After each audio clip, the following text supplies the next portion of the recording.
Il y a quelque temps, j'ai été abordé dans la rue par des pentecôtistes qui m'ont invité à leur réunion. Mais j'ai refusé de m'y rendre, car l'église pentecôtiste n'est pas l'église de Dieu. Et la Bible nous le prouve d'une manière irréfutable. Les pentecôtistes mettent beaucoup l'accent sur le don de parler en langue. Mais l'apôtre Paul n'insiste pas autant là-dessus. Au contraire, il est écrit dans 1 Corinthiens chapitre 14 verset 19 « Dans l'église, j'aime mieux dire 5 paroles avec mon intelligence afin d'instruire aussi les autres que 10 000 paroles en langue. » Alors 5 paroles en clair valent plus que 10 000 paroles en langue. Et selon 1 Corinthiens chapitre 14 verset 21 et Actes des apôtres chapitre 2 versets 4 et 6, le don des langues que le Seigneur donne aux hommes, c'est celui de parler des langues étrangères de façon miraculeuse, sans les avoir apprises. Ce n'est pas du tout le don de parler un charabia que personne ne comprend. Donc on le voit, les pentecôtistes appuient leur culte sur quelque chose qui est faux. Vous qui êtes pentecôtistes, méditez sur ce verset biblique de 1 Corinthiens chapitre 14 verset 22. Par conséquent, les langues sont un signe, non pour les croyants, mais pour les non-croyants. Donc, si vous pensez que les langues c'est un signe, c'est que vous êtes non-croyant selon ce verset biblique. Méditez aussi sur 1 Corinthiens chapitre 14 verset 6. Et maintenant, frères, de quelle utilité vous serais-je si je venais à vous parlant en langue? Et si je ne vous parlais pas par révélation ou par connaissance ou par prophétie ou par doctrine? Méditez aussi sur le verset 9 du même chapitre. De même, vous, si par la langue vous ne donnez pas une parole distincte, comment saura-t-on ce que vous dites? Car vous parlerez en l'air. Et quand dans vos communautés vous parlez tous en langue en même temps, produisant ainsi une véritable confusion indescriptible, le verset 40 du même chapitre s'adresse aussi contre vous. Que tout se fasse avec bienséance et avec ordre. Vous, pentecôtistes, vous vous basez aussi beaucoup sur les miracles. Mais les miracles sont un signe spécial aussi des séducteurs. C'est ce que nous lisons dans Matthieu chapitre 24 au verset 24. Car il s'élèvera de faux Christ et de faux prophètes. Ils feront de grands prodiges et des miracles, au point de séduire, s'il était possible, même les élus. Et comme vos communautés n'obéissent pas à la volonté de Dieu, ce passage biblique de Matthieu chapitre 7 versets 21 à 23 s'applique aussi contre vous. Ceux qui me disent « Seigneur, Seigneur » n'entreront pas tous dans le royaume des cieux, mais celui-là seul qui fait la volonté de mon Père qui est dans les cieux. Plusieurs me diront en ce jour-là « Seigneur, Seigneur, n'avons-nous pas prophétisé par ton nom?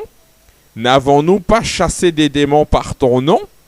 N'avons-nous pas fait beaucoup de miracles par ton nom? » Alors je leur dirai ouvertement « Je ne vous ai jamais connu, retirez-vous de moi, vous qui commettez l'iniquité. » Vous le voyez, même quand on fait des miracles au nom du Seigneur Jésus, on peut très bien être rejeté par lui, comme nous le dit ce verset biblique de Matthieu 7, verset 23. Si on commet l'iniquité, le Seigneur nous dit « Je ne vous ai jamais connu, car celui-là seul qui fait la volonté de mon Père sera sauvé. » Et vous, pentecôtistes, vous ne faites pas la volonté de Dieu. En effet, vous n'obéissez pas à sa sainte loi. Vous continuez de vous attacher aux rudiments du monde et aux faussetés de Satan. En effet, votre jour de culte est le dimanche, un jour que l'Église catholique romaine a institué à partir de l'empereur Constantin, un jour qui n'a aucune base dans la Bible. Car le Seigneur a commandé de se reposer et de faire le culte le jour du sabbat, c'est-à-dire le samedi. Nous allons lire plusieurs versets bibliques qui prouvent de manière irréfutable la volonté de Dieu sur ce sujet du jour du repos, le sabbat. Il est écrit dans Genèse chapitre 2 versets 2 et 3, « Dieu acheva au 7e jour son œuvre qu'il avait faite et il se reposa au 7e jour de toute son œuvre qu'il avait faite. Dieu bénit le 7e jour et il le sanctifia parce qu'en ce jour il se reposa de toute son œuvre qu'il avait créée en la faisant. » Et nous lisons dans Exode chapitre 20 versets 8 à 11. « Souviens-toi du jour du repos pour le sanctifier. Tu travailleras 6 jours et tu feras tout ton ouvrage, mais le 7e jour est le jour du repos de l'Éternel ton Dieu. Tu ne feras aucun ouvrage, ni toi, ni ton fils, ni ta fille, ni ton serviteur, ni ta servante, ni ton bétail, ni l'étranger qui est dans tes portes, car en 6 jours l'Éternel a fait les cieux, la terre et la mer et tout ce qui est contenu, et il s'est reposé le 7e jour. C'est pourquoi l'Éternel a béni le jour du repos et l'a sanctifié. » Et nous lisons dans 1 Chronique chapitre 17 au verset 27, « Car ce que tu bénis, ô Éternel, est béni pour l'éternité. » Amen. Donc le sabbat ayant été béni, le sabbat est béni pour l'éternité.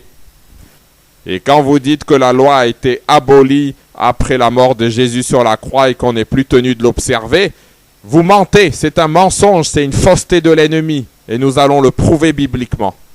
En lisant plusieurs versets bibliques, d'abord Matthieu 5, versets 17 et 18.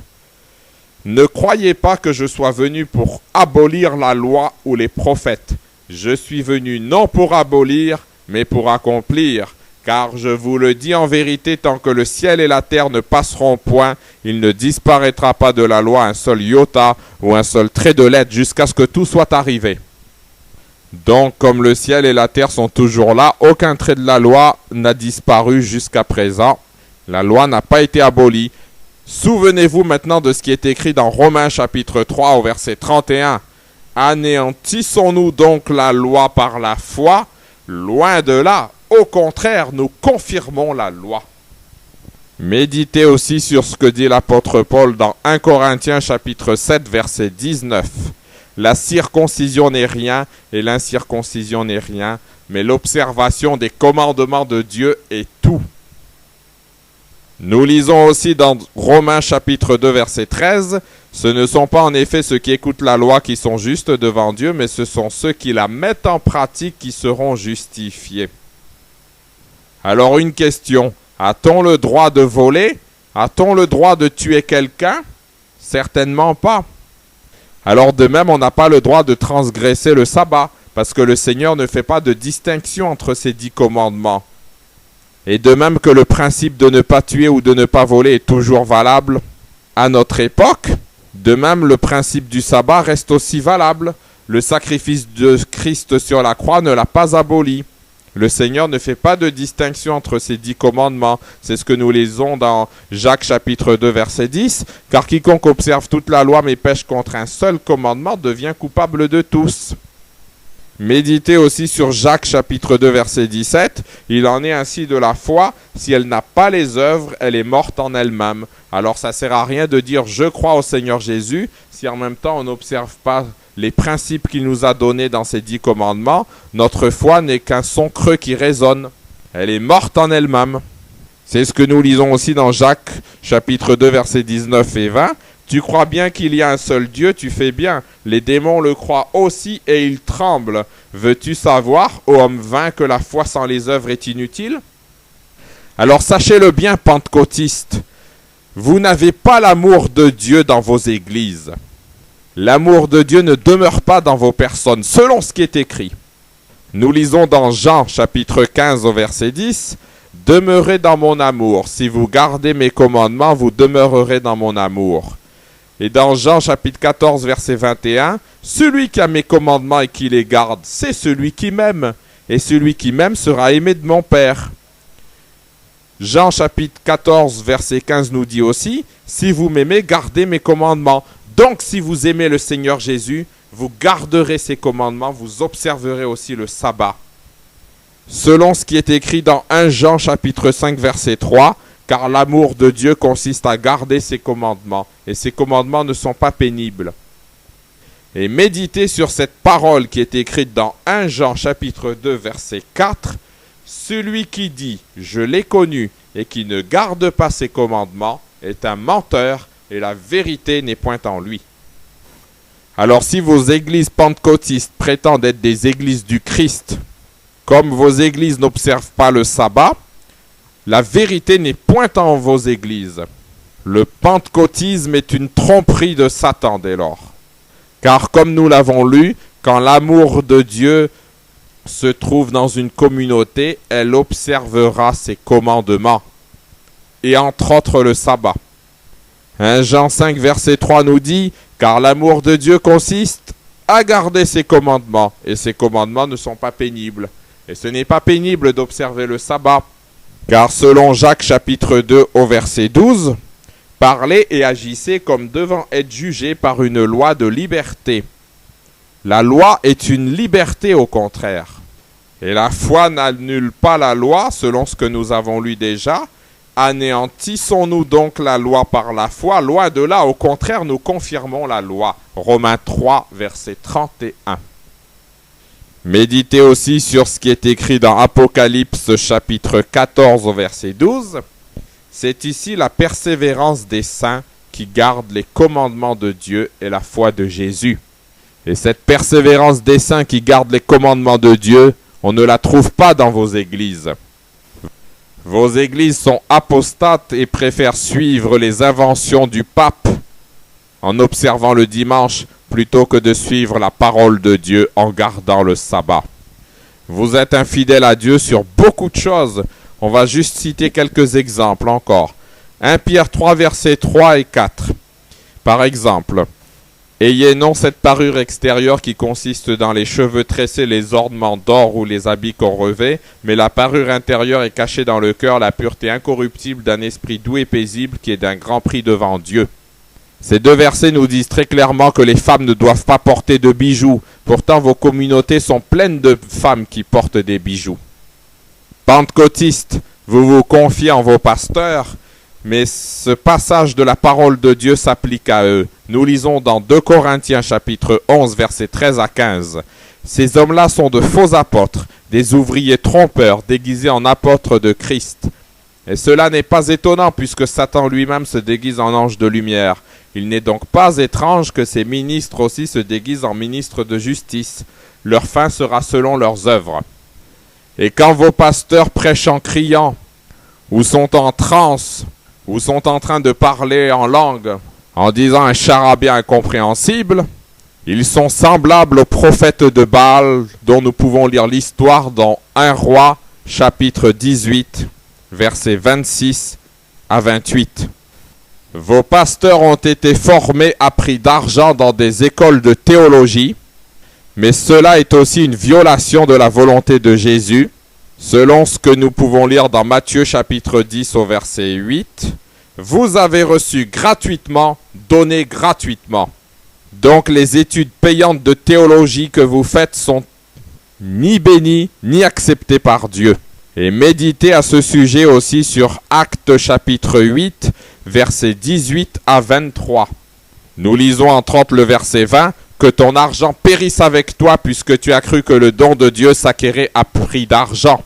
Le Seigneur rejette votre théologie, qui n'est qu'un odieux commerce de la religion. » Pentecôtistes, vous mangez de tout, y compris du porc, mais cela est aussi en violation de la volonté de Dieu, selon ce qui est écrit dans Ésaïe chapitre 66, verset 17. Nous lisons « Ceux qui se sanctifient et se purifient dans les jardins, au milieu desquels ils vont un à un, qui mangent de la chair de porc, des choses abominables et des souris, tout cela périront, dit l'Éternel. Et vous achetez dans les supermarchés des viandes qui ne sont pas saignées, ce qui est une violation de la volonté de Dieu selon Lévitique chapitre 17 verset 14 et Actes chapitre 5 verset 29. Enfin, vos églises prouvent aussi leur déchéance en voulant adhérer à l'œcuménisme à travers la Fédération protestante de France, ce qui confirme que vous n'êtes pas des envoyés de Dieu. Pour conclure, rappelez-vous que vous ne pourrez pas être sauvés sans la vérité, selon ce qui est écrit. Nous lisons dans Hébreux chapitre 12 au verset 14, « Recherchez la paix avec tous et la sanctification sans laquelle personne ne verra le Seigneur. » Et Jésus a dit dans Jean chapitre 17 au verset 17, « Sanctifie-les par ta vérité, ta parole est la vérité. » Donc on ne peut être sanctifié sans la vérité, et la sanctification, donc la vérité étant nécessaire pour être sauvé. Si on ne l'a pas, on n'est pas sauvé. Il est écrit dans Psaume chapitre 51 verset 8, « Tu veux que la vérité soit au fond du cœur. Amen, Seigneur Jésus.